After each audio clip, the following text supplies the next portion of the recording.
আমাদের আজকের গল্প মাসুদ রানা সিরিজের সেই উষা প্রথম খণ্ড। লিখেছেন লেখক কাজী আনোয়ার হোসেন। প্রথম প্রকাশ নভেম্বর 1979 সাল। পার্ট 10।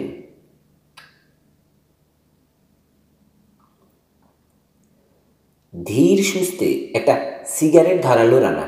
তারপর উবু হয়ে বসে পিছিকের পালস দেখল। চলছে। আধ ঘন্টার আগে জ্ঞান ফিরে পাবার কোনো সম্ভাবনা নেই বুঝতে পেরে উঠে দাঁড়ালো ও। স্টুডিও থেকে বেরিয়ে এলো আউটার অফিসে। জানালার পর্দা সরিয়ে বাইরেরটা দেখে নিল একবার। তারপর টেবিলের কাছে ফিরে এসে তুলে নিল টেলিফোনের রিসিভার। বিশেষ একটা নাম্বারে ডায়াল করলো রানা। নিজের পরিচয় দিল না, শুধু বলল, আমার কণ্ঠস্বর চিনতে পারছো? 2 সেকেন্ড পর অপর প্রান্ত থেকে বিস্ময় মেশানো উত্তর এলো, পারছি। স্টুডিওর লোকেশনটা সংক্ষেপে জানালো রানা। রানা এজেন্সির স্থানীয় শাখা প্রধান বলল, চিনে নেব। একটা কার্গো সরাতে হবে। লন্ড্রি ব্যান নিয়ে এসো। অনির্দিষ্টকালের জন্য সরিয়ে রাখা দরকার। অসুবিধা হবে না তো? না। রিসিভার নামিয়ে রাখলো রানা। এক মুহূর্তে কি যেন চিন্তা করলো, তারপর এগুলো দরজার দিকে। দরজা খুলে বেরিয়ে এলো রানা। কভার দুটো নিঃশব্দে বেরিয়ে দিয়ে সিঁড়ি বেয়ে উঠে এলো একতলায়। সেখান থেকে নির্জন রাস্তায় মেইন রোডে হেঁটে পৌঁছতে 3 মিনিট লাগলো ওর। ট্যাক্সির জন্য মোড়ে দাঁড়িয়ে আছে এমন সময় ঝড় তুলে একটা লন্ড্রি ভ্যানকে এগিয়ে আসতে দেখলো ও। প্রায় ওর গা ঘেঁষে এগিয়ে গিয়ে বাঁক নিল গাড়িটা। ঢুকে পড়ল অপ্রশস্ত রাস্তায়। ড্রাইভিং সিটে বসা লোকটার সাথে চোখাচোখি হলো একবার, কিন্তু রানাকে চিনতে পারলেও আচরণে তার কোনো প্রকাশ ঘটল না। দ্রুত অন্যদিকে দৃষ্টি ফিরিয়ে নিল ড্রাইভার। পরদিন শুক্রবার। দিনের বেশিরভাগটা ব্যয় হলো এটা সেটা কেনাকাটায়। একটা ক্যাম্পিং ইকুইপমেন্টের দোকান থেকে একজোড়া হাইকিং বুট কিনল ও। রেডিমেড গার্মেন্টসের দোকান থেকে লম্বা উলেন মোজা, Danish trouser, check woollen shirt এবং একটা হ্যাবার শ্যাক নিল। এছাড়া আরও কিনল কয়েক শিট ফোম রাবার, পিতেওয়ালা শপিং ব্যাগ, চিকন রশির একটা বল, একটা হান্টিং নাইফ, পাতলা দুটো পেইন্ট ব্রাশ এবং পিঙ্ক ও ব্রাউন রঙের দুটো কৌটা। বড়সড় একটা তরমুজ কেনার কথা চিন্তা করলো, কিন্তু সাপ্তাহিক ছুটি শেষ হবার আগেই সেটা পচে যাবে ভেবে আপাতত সেটা না কেনারই সিদ্ধান্ত নিল। হোটেলে ফিরে এসে আগামীকাল সকালের জন্য একটা সেলফ ড্রাইভ কারের ব্যবস্থা করতে বলল রিসেপশনিস্টকে রানা। কাউন্টারে জমা দিল নতুন ড্রাইভিং লাইসেন্সটা। ওর পাসপোর্ট এবং ড্রাইভিং লাইসেন্স একই নাম বহন করছে এখন, আলেকজান্ডার অর্গান। রিসেপশনিস্টকে আরও একটা নির্দেশ দিল রানা। বলল, উইকেন্ডের জন্য সমুদ্রের ধারে যে কোনো হোটেলে একটা কামরা বুক করুন আমার জন্য, কিন্তু শাওয়ার থাকতে হবে। পরদিন সকালে রিসেপশনিস্ট ওকে জানালো, জি বুগে এর ফিশিং হারবার দেখা যায় হোটেলটা থেকে, কিন্তু কামরাটা খুবই সাদামাটা এবং ছোট। চলবে আপনার? ধন্যবাদ, বলল রানা, চলবে। 8 ঘন্টা পর রেন্ট কারের একটা অস্টিন নিয়ে রওনা হয়ে গেল ও। ব্রাসেলসে রানা যখন কেনাকাটায় ব্যস্ত, ম্যাটাপেন তখন রোমের মেইন পোস্ট অফিসের ইন্টারন্যাশনাল টেলিফোন এনকোয়ারিতে প্রদর্শনীর একটা বস্তু হয়ে দাঁড়িয়ে গলদঘর্ম হচ্ছে। আশেপাশে ছোটোখাটো ভিড় জমে গেছে সুসজ্জিত সভ্য গরিলাটাকে দেখার জন্য। মন 4 ওজনের 7 ফিট লম্বা বিশাল ম্যাটাফেনের সেদিকে ভ্রুক্ষেপ করার অবসর নেই। মনের অবস্থা খুবই খারাপ তার। মেয়ে ভ্যালেন্টিনা কেমন রইল জানার জন্য ছটপট করছে সে। একজন কেরানিকে সমস্যাটা বোঝাতে পেরেছে ম্যাটাপেন। প্যারিসের একজন লোককে ফোন করতে চায় সে। লোকটার নাম ভিক্টর কাউলাস্কি। তার বাড়ির ঠিকানাও তার জানা আছে, কিন্তু ফোন আছে কিনা জানা নেই। সুতরাং ফোন নাম্বার জানারও কোনো প্রশ্ন ওঠে না। যদি থাকে, যোগাযোগ করা সম্ভব কিনা জানি না। একটা কাগজে সমস্ত তথ্য লিখে নিয়ে কেরানি বলল, এই চিরকুটটা নিয়ে অপারেটরের কাছে যান, দেখুন কতদূর কি করতে পারে সে আপনার জন্যে। অপারেটরকে চিরকুটটা দিয়ে অপেক্ষা করছে ম্যাটাফেন। 1 ঘন্টার উপর হয়ে গেছে। ঠায় দাঁড়িয়ে আছে সে। অপারেটর তাকে জানিয়েছে প্রয়োজনীয় তথ্য পাঠিয়ে দেওয়া হয়েছে প্যারিসের হেড পোস্ট অফিসে। সেখান থেকে উত্তর না আসা পর্যন্ত অপেক্ষা করতে হবে তাকে। আরও 1/2 ঘন্টা পর সুখবর দিল অপারেটর। রিসিভারটা ম্যাটাফেনের হাতে ধরিয়ে দিয়ে এক মুখ হেসে বলল, নিন, আপনার বন্ধু ভিক্টর কাউলাস্কির সাথে কথা বলুন। হ্যাঁ, ডাক্তার বলেছে রোগটা খুবই সাংঘাতিক। ম্যাটাফেনের প্রশ্নের উত্তরে প্যারিস থেকে জানাচ্ছে তার বন্ধু এবং তার মেয়ের পালক পিতা ভিক্টর কাউলাস্কি। হ্যাঁ, পাশের কামরায় শুয়ে আছে সে। ডাক্তার বিছানা থেকে নামতে নিষেধ করে দিয়েছে। না না, আগের সেই ফ্ল্যাটে নেই আমরা। এখন যেটা আছি সেটা অনেক বড়। কি ঠিকানা দিচ্ছি। ধীরে ধীরে প্যারিস থেকে ঠিকানাটা নিল কাউলাস্কি। দাঁত দিয়ে ঠোঁট কামড়ে সেটা একটা কাগজে লিখে নিল ম্যাটাফেন।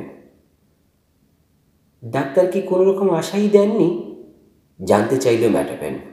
অপর প্রান্তে কোনো সাড়া নেই দেখে তার স্বরে চেঁচাতে শুরু করলো সে, হ্যালো হ্যালো। আবার শোনা গেল কাউলাস্কির যান্ত্রিক অস্পষ্ট কণ্ঠস্বর। না, মানে কিছুই বলতে পারেননি ডাক্তার। 1 মাস 1 সপ্তাহ, আবার 1 বছরও টিকে যেতে পারে। বুকটা মোচড় দিয়ে উঠল ম্যাটাফ্যানের। হঠাৎ সে আবিষ্কার করলো রিসিভার ধরা হাতটা তার কাঁপছে।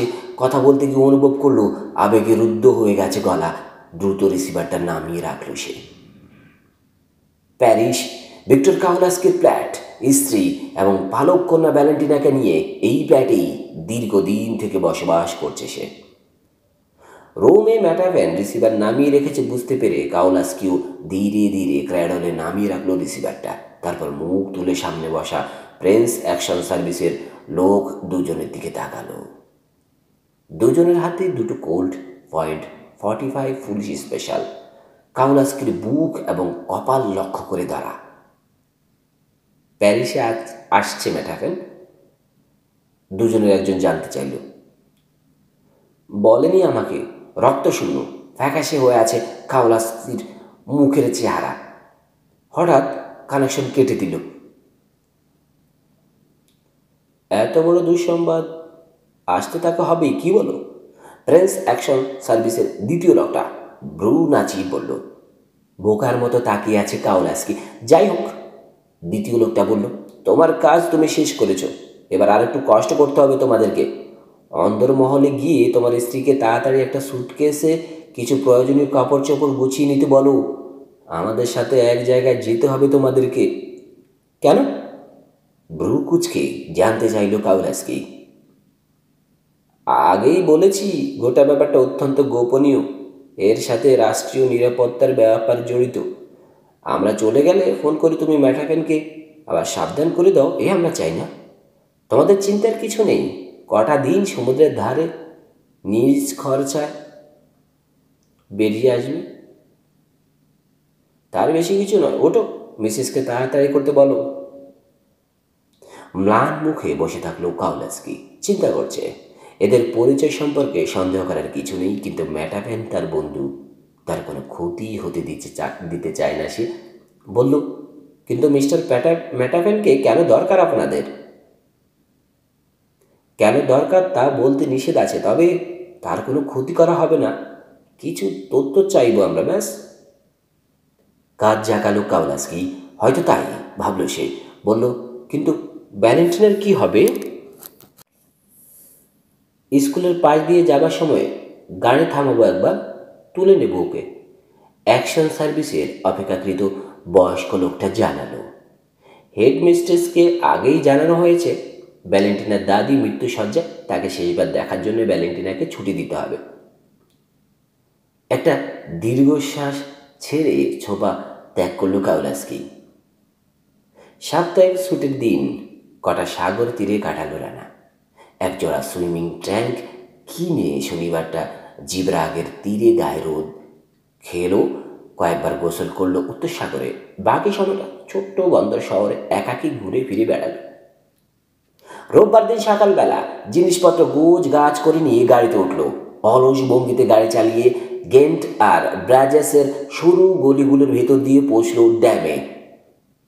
চিকন রেস্তোরাঁয় বাঁশের আগুনে জলসানো মুরগির লাঞ্চ খেলো, তারপর গাড়ির নাক ঘুরিয়ে নিয়ে ফিরে চলল ব্রাসেলসের দিকে। হোটেলে পৌঁছে রুম সার্ভিসকে জানিয়ে রাখলো আগামীকাল ভোরে বিছানায় ব্রেকফাস্ট চাই ওর, সাথে এক প্যাকেট লাঞ্চ। কথা প্রসঙ্গে রিসেপশনিস্টকে জানালো বালসের যুদ্ধে নিহত ওর বড় ভাইয়ের কবর দেখার জন্যে খুব ভোরে আর্ডেনেসের দিকে রওনা হয়ে যাবে ও। সাপ্তাহিক ছুটির দিন কাটা বিছানায় শুয়ে কাটালো ম্যাটাফেন। তার ম্লান চেহারা দেখে খটকা লাগলো মনিকার।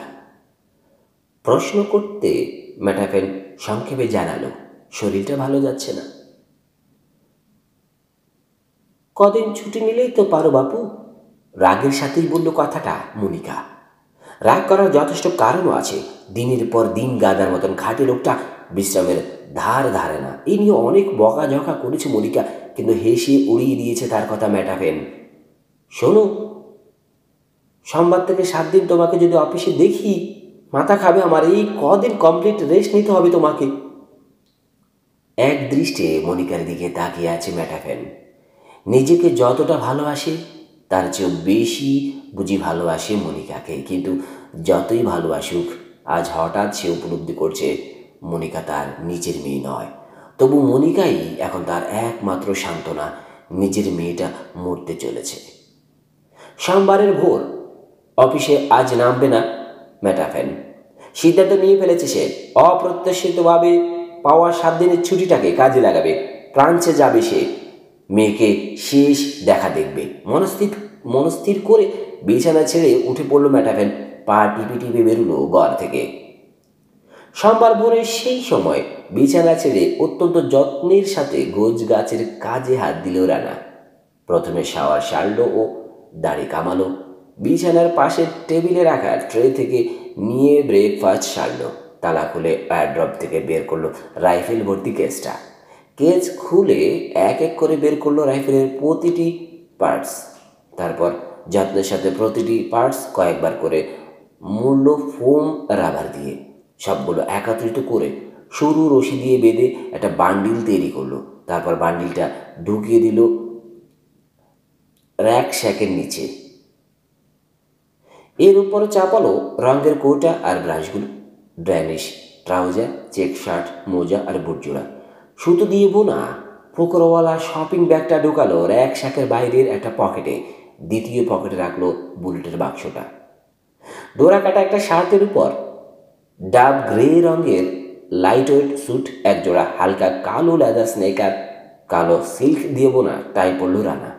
র্যাকশ্যাকটা এক হাতে নিয়ে নিচের গ্যারেজে নেমে এলো ও। গাড়ির বুটে র্যাকশ্যাকটা রেখে লক করে দিল। কেবিনে গিয়ে ডেলিভারি নিল অর্ডার দিয়ে রাখা প্যাকেট লাঞ্চটা। সকাল 9টা। পুরানো E40 হাইওয়ে ধরে ব্রাসেলস ছেড়ে নামুরের দিকে ছুটছে অস্টিন ঝড়ের বেগে। সমতল তৃণভূমিতে সকালের মিঠে রোদ জলমল করছে। মনে হচ্ছে গরম পড়বে আজ। রোড ম্যাপ অনুযায়ী আর্দেনেসের লাগোয়া ছোট্ট শহর ব্যাস্টন 90 মাইল দূরে। শহর ছাড়িয়ে দক্ষিণে আরও কয়েক মাইল এগুবে রানা। পাহাড় আর জঙ্গলের কোথাও নির্জন জায়গা খুঁজে নেবে। দুপুরের মধ্যেই 100 মাইল পেরিয়ে যাওয়া সম্ভব। রাস্তার অবস্থা দেখে বুঝতে পারছে ও। ওয়ালন প্রান্তরের মাঝখান দিয়ে সমতল রাস্তাটা সরল রেখার মতো এগিয়ে গেছে, হারিয়ে গেছে দিগন্ত রেখার আড়ালে। গাড়ির স্পিড বাড়িয়ে ঘন্টায় 60 মাইল তুলল রানা। সূর্য সুবিন্দু রেখার কাছে পৌঁছাবার আগেই নামুর এবং মার্কস পেরিয়ে এলো রানা। রাস্তার ধারের মাইল পোস্ট দেখে বুঝতে পারছে ব্যাস্টন দ্রুত এগিয়ে আসছে কাছে। ছোট্ট শহর। 1944 সালের শীতকালে হাস্যবন ম্যান্টোফুয়েল এর কিং টিগার ট্যাঙ্কগুলো গোলা ছুঁড়ে গোটা শহরটাকে মাটির সাথে মিশিয়ে দিয়েছিল। কিন্তু ধ্বংসের এক বিন্দু চিহ্ন কোথাও অবশিষ্ট নেই দেখে মনে মনে বেলজিয়ানদের দেশপ্রেম এবং শ্রম প্রবণতার প্রশংসা না করে পারল না রানা। ধ্বংসস্তূপের উপর নতুন গড়ে তুলেছে তারা শহরটাকে। এই ধরনের দৃষ্টান্ত অবশ্য গোটা ইউরোপ এবং এশিয়ার জাপান ও কোরিয়ায়ও ভুরি ভুরি লক্ষ্য করা যায়। প্রাসঙ্গিকভাবেই নিজের দেশ আর দেশবাসীর কথা মনে পড়ে গেল রানার। নিজের অজান্তেই একটা দীর্ঘশ্বাস বেরিয়ে এলো। দেশের বর্তমান হাল দেখে ভবিষ্যতের কথা ভাবতে ভয় হয় ওর। ছোট্ট একটু জায়গা, তাতে গিজ গিজ করছে কোটি কোটি মানুষ। খরা, পোকা আর বন্যার ত্রিমুখী আক্রমণে ফসলের ধপা সারা। পাবো পাবো করেও পাওয়া আর হচ্ছে না তেল। সীমিত সম্পদ, তাও লুটে পুটে খাচ্ছে দুর্নীতি নামের রাক্ষসটা। নৈতিকতা এখন পরাজিত সৈনিক। বেশিরভাগ মানুষ তাকে পা দিয়ে মারিয়ে যাচ্ছে। এসবের পরে রয়েছে আন্তর্জাতিক কূটনীতিক ষড়যন্ত্র, ইজমের দৌরাত্মা, কর্মবিমুখতা ইত্যাদি ইত্যাদি ইত্যাদি। মাছ ধরার জাল পরা অভুক্ত হাড্ডিসার কুলবধূ বাসন্তের ছবিটা চোখের সামনে ভেসে উঠতেই গায়ের রোম দাঁড়িয়ে পড়ল রানার। কপালের পাশে দপদপ করছে একটা শিরা। বাঁক নিয়ে দক্ষিণ দিকে ছুটছে গাড়ি। সামনের জঙ্গলের ভিতর পাহাড়, ক্রমশ আরও গভীর হচ্ছে বনভূমি। কাউকে দোষ দিয়ে লাভ নেই, ভাবছে রানা। দেশের ভালো চাইলে কাজ করতে হবে, সবাই শুরু করুক। এই আশায় হাত পা গুটিয়ে বসে থাকলে চলবে না। যদি তোর ডাক শুনে কেউ না আসে তবে একলা চল রে। বাংলাদেশের বিবেক সম্পন্ন প্রতিটি লোককে এখন এই নীতিতেই চলতে হবে। জটপট একটা সিদ্ধান্ত নিয়ে পেল রানা। এবার দেশে ফিরে পোল্ট্রি ফার্ম আর গম চাষের প্রকল্পে হাত দেবে সে। অনেক দিনের পুরানো স্বপ্ন উঠে পড়ে কাজে হাত না দিলে চিরকাল স্বপ্নই থেকে যাবে। মেঠো পথ কিন্তু বেশ চড়া। মাইল খালেক এগিয়ে রাস্তা ছেড়ে ঘাস বিছানো সমতল ছোট্ট মাঠে নেমে সোজা এগিয়ে আবার প্রবেশ করলো বনভূমিতে। গজ বিশেক এগিয়ে মাথা সমান উঁচু ঝোপের আড়ালে দাঁড় করালো গাড়ি। সুশীতল ছায়া চারদিকে, আশেপাশে মিষ্টি মধুর পাখির কোলাহল, বাতাসে বুনো ফুলের গন্ধ। ভালো লেগে গেল জায়গাটাকে। গাড়িতে বসে একটা সিগারেট ধরালো রানা। একজনের অভাব বোধ করছে হঠাৎ। পাশে সোহানা থাকলে বড় ভালো লাগতো এখন। পর মুহূর্তে কাজের কথা মনে পড়তেই উবে গেল মন থেকে রোমান্সের আমেজটুকু। কঠোর হয়ে উঠল ওর মুখের চেহারা। এরপরেই হয়তো সালমার কথা মনে পড়ে যাবে। ধীরে ধীরে গাড়ি থেকে নেমে চারিদিকে দৃষ্টি বুলিয়ে নিল একবার। হাতে সিগারেটটা পায়ের সামনে ফেলে জুতো দিয়ে মারিয়ে ছিঁড়ে চ্যাপটা করল। নব ধরে টান দিয়ে লক খুলে বুটের সামনে গিয়ে দাঁড়ালো। র্যাকস্যাকটা বের করে রাখলো বনেটের উপর। স্যুট খুলে গাড়ির ব্যাক সিটে বাজ করে রাখলো। ড্যানিশ স্ন্যাক্সটা পরলো, ডোরাকাটা শার্ট খুলে পড়লো ল্যাম্বার জ্যাক চেক শার্ট। হাইকিং বুট আর উলেন মোজা জোড়াকে জায়গায় ছেড়ে দিল শহরের স্নিকার জোড়া। বুটের ভিতর গুজে নিল ট্রাউজারের নিচের অংশ।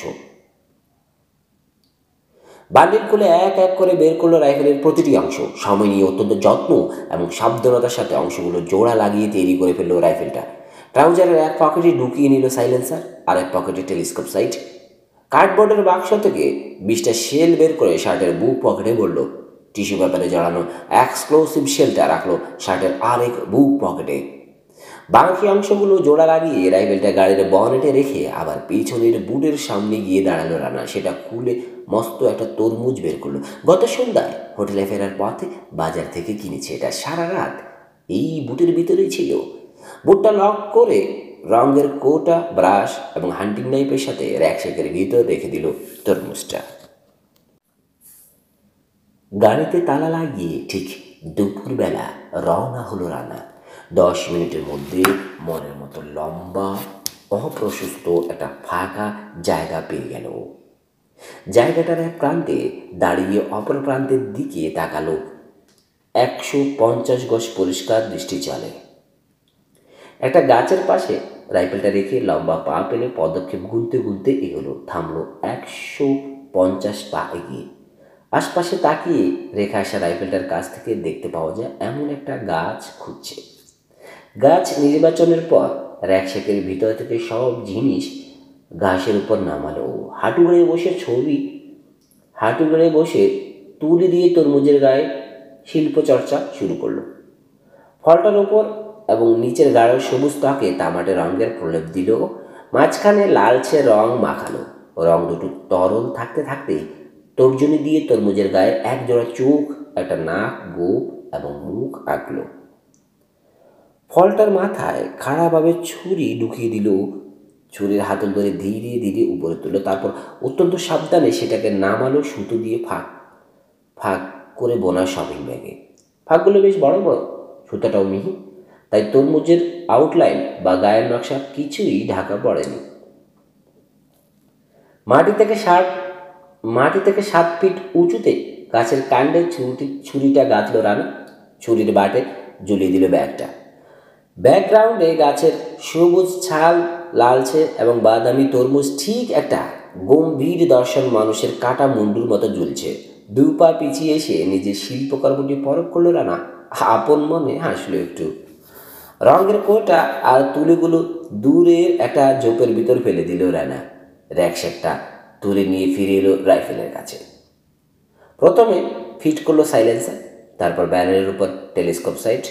বোল্টটাকে পেছনে টেনে এনে একটা কার্টেজ বলল ব্রিজে। টেলিস্কোপ চোখে রেখে ফাঁকা জায়গাটার শেষ প্রান্তে তাকালো। ঝুলন্ত টার্গেটটাকে একেবারে সামনে দেখতে পেল, ফলে অনেক বড় দেখাচ্ছে তরমুজটাকে। তরমুজের গায়ে সেটে থাকা ব্যাগের সুতোগুলো পরিষ্কার দেখতে পাওয়া যাচ্ছে। চোখ, নাক, ঠোঁট সব স্পষ্ট। একটু সরে দাঁড়ালো রানা, লক্ষ্য স্থির করার জন্য হেলান দিয়ে একটা গাছে। টেলিস্কোপের ক্রস চিহ্নটা ঠিক মতো পড়েনি মাঝখানে। অ্যাডজাস্টিং স্ক্রু ঘুরিয়ে সেন্টারে আনলো সেটাকে, তারপর অত্যন্ত সাবধানে তরমুজের মাঝখানে লক্ষ্য স্থির করে গুলি করল। যতটা আশা করেছিল তার চেয়ে অনেক কম ধাক্কা মারল রাইফেলটা। সাইলেন্সারটাও দারুণ সন্তুষ্ট করলো ওকে।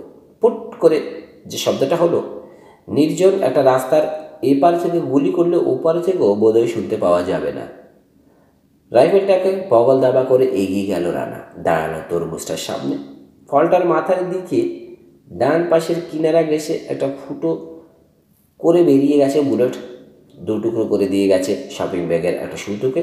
ওপাশ দিয়ে বেরিয়ে গিয়ে ঢুকে পড়েছে গাছের গায়ে।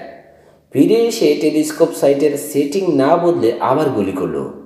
ফলাফল প্রায় আগের মতোই, মাত্র আধ ইঞ্চির হেরফের।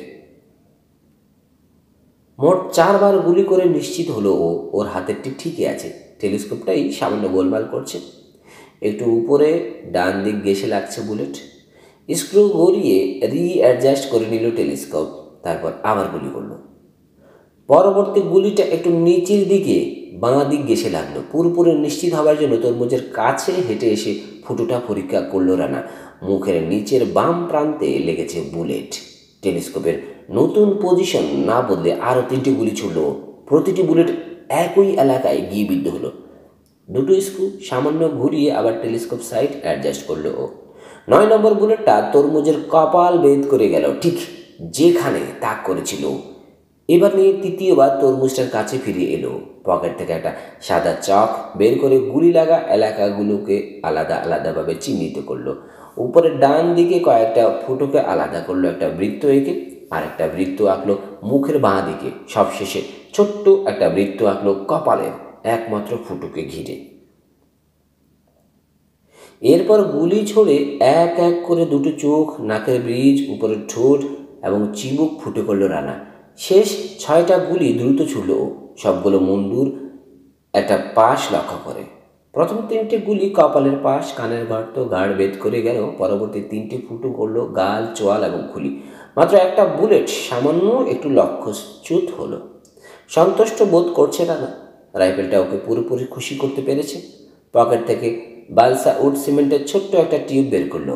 টেলিস্কোপ সাইটের বর্তমান সেটিং শক্তভাবে বহাল রাখার জন্য অ্যাডজাস্টিং স্ক্রু দুটোর মাথায় খানিকটা করে তরল পদার্থ ঢেলে দিল। সিগারেট ধরিয়ে গাছের ওপর পা ছড়িয়ে বসল রানা। আধ ঘন্টা পর আঙুল দিয়ে পরীক্ষা করে দেখল স্ক্রু দুটোর উপর সিমেন্ট লোহার মতো শক্ত হয়ে গেছে। উঠে দাঁড়ালো।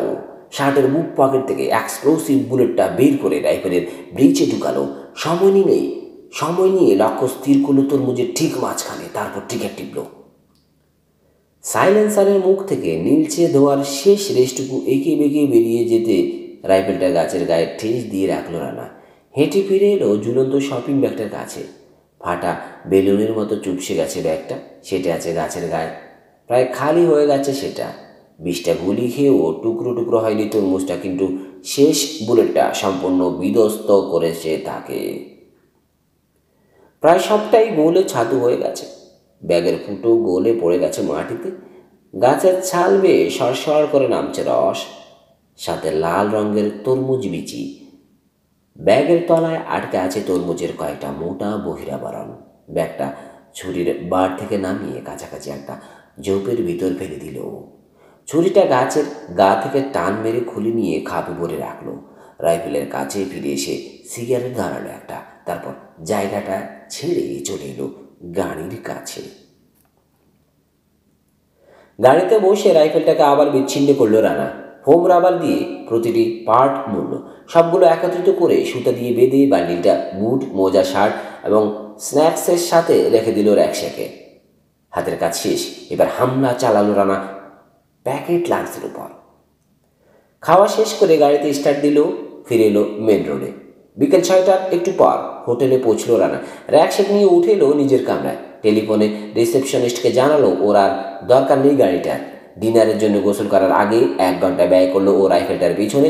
প্রত্যেকটি অংশ পরিষ্কার করে বিশেষ বিশেষ অংশগুলোয় তেল দিল, তারপর কেসে যথাযথভাবে ভরে নিয়ে এয়ারড্রপে তালা চাবির ভিতর বন্ধ করে রাখলো। সেই রাতেই অন্য এক সময় র্যাকশ্যাক, সুতোর বল, ফোম রাবারের কিছু টুকরো বাইরের একটা ডাস্টবিনে ফেলে দিল।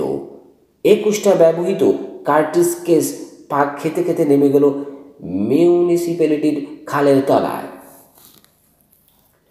রোম, 5ই অক্টোবর, সোমবার সকাল। আবার রোমের মেইন পোস্ট অফিসে এসেছে ম্যাটাপেন। ট্রাভেল এজেন্সিতে ফোন করে প্যারিস ফ্লাইটের সময়সূচি জেনে নিতে। ট্রাভেল এজেন্সি নিরাশ করলো তাকে। আজকের ফ্লাইট 1 ঘন্টা আগে ছেড়ে গেছে। আজ আর কোনো রোম টু প্যারিস সরাসরি ফ্লাইট নেই। হ্যাঁ, আগামীকাল অ্যালিটালিয়া এয়ারলাইন্সের একটা ফ্লাইট আছে। 11টা 15 ছেড়ে অর্লি বিমানবন্দর নামবে দুপুরবেলা। রিটার্ন ফ্লাইট পরদিন। ভেবেচিন্তে আগামীকাল ফ্লাইটের একটা রিটার্ন টিকিট বুক করলো ম্যাটাপেন। কমন মার্কেট বুক তো দেশগুলোর মধ্যে পাসপোর্টের কোনো সমস্যা না থাকায় টিকিট বুক করতে কোনো ঝক্কি পোহাতে হলো না তাকে। পরদিন সকালে একটা সুটকেস হাতে শেষবার দেখা করলো রানা বৃদ্ধ ম্যানিকিন পিচের সাথে। টার্গেট প্র্যাকটিস কেমন হলো? হাসি মুখে অভ্যর্থনা জানিয়ে নিজের অফিস রুমে রানাকে বসিয়েই জানতে চাইল পিচ। খুব ভালো, বলল রানা। ফোম রাবার দিয়ে মোড়া কয়েকটা লম্বা প্যাকেট পায়ের কাছ থেকে তুলে ডেস্কের উপর রাখলো বেলজিয়ান লোকটা। মোড়ক খুলে পাতলা টিউবগুলো একটার পাশে একটা রাখছে সে। পালিশ করা ঝকঝকে ইস্পাতের পাত দিয়ে তৈরি, দেখে মনে হচ্ছে অ্যালুমিনিয়াম। রাইফেলের পার্টস ভরা কেসটা টেনে নিয়ে খুলল সেটা। একটা করে অংশ তুলে নিয়ে সেটার জন্য তৈরি করা টিউবে ভরছে। প্রতিটি অংশ ফিট হয়ে গেল নিখুঁতভাবে। রাইফেলের পার্টস ভরা প্রতিটি টিউব হাতে নিয়ে নাড়া দিয়ে দেখলো রানা। সন্তুষ্ট হলো, নিখুঁত। মৃদু কণ্ঠে বলল, টিউবগুলো ফোম রাবারে মুড়ে নিয়ে প্রত্যেকটি ভরল ওর ফাইবার সুটকেসে। মজুরি নেবার জন্যে জেদ ধরে আপনাকে আমি অসম্মান করতে চাই না। চেয়ার ছেড়ে উঠে দাঁড়িয়ে বলল রানা, কিন্তু আপনার কাজে আমি সন্তুষ্ট হয়ে সামান্য একটা জিনিস উপহার দিতে চাই। পকেট থেকে ছোট্ট একটা সোনালি কেস বের করে টেবিলে রাখলো। একটু ইতস্তত করে কেসটা তুলে নিল ম্যানিকিন পিচ। সেটা খুলতেই চোখ মুখ উজ্জ্বল, উদ্ভাসিত হয়ে উঠল তার। হিরের একটা অত্যন্ত দামি আংটি রয়েছে কেসে। মশিয়ে এত দামি জিনিস! তাকে বাধা দিয়ে বলল রানা, দামের কথা ওঠে না, আমি আপনার গুণের মূল্য দিতে পারবো না। কৃতজ্ঞতার চিহ্ন হিসেবে এটা যদি আপনি রাখেন আমি খুশি হব। এমন দামি উপহার ফিরিয়ে দেব তেমন বোকা আমি নই। চোখ টিপে নকল দাঁত বের করে হাসল বৃদ্ধ। আশা করি আপনার সাথে এটাই আমার শেষ দেখা, বলল রানা। কিন্তু আবার দেখা হবে যদি আপনি আমার নির্দেশগুলো অমান্য করেন। নির্দেশগুলোর কথা নিশ্চয়ই মনে আছে আপনার? নিশ্চয়ই নিশ্চয়ই মনে আছে, তাড়াতাড়ি বলল পিচ। আপনি ভয় পান তা আমি চাই না, বলল রানা। জানি আপনার মতো বুদ্ধিমান লোক সতর্কতা অবলম্বন না করে পারেন না। খদ্দেরদের হাতে আপনার খুন হওয়া আশঙ্কা খুব সবসময় আছে। সেজন্য প্রয়োজনীয় ব্যবস্থা নেওয়া থাকা আপনার। আমার বেলাও নিশ্চয়ই কোনো ব্যবস্থা নিয়েছেন। সেটা ঠিক কি আমি জানি না। হয়তো কোনো উকিলের কাছে সিল করা একটা চিঠি রেখে এসেছেন। আপনার মৃত্যুর সংবাদ পেলে সেটা খুলবে সে। খুলে দেখবে আজকের তারিখে শুধু আমার সাথে দেখা করার কথা ছিল আপনার। খুনি হিসেবে আমাকেই সে সন্দেহ করবে, এই ধরনের কোনো না কোনো সতর্কতা আপনি অবলম্বন করেছেন সন্দেহ নেই। সেই জন্য আপনাকে খুন করলে আমার সমস্যা মিটবে না, বরং বাড়বে। আরও গল্প কবিতা উপন্যাস পেতে আমাদের চ্যানেলটা লাইক, কমেন্ট, শেয়ার এবং সাবস্ক্রাইব করতে ভুলবেন না।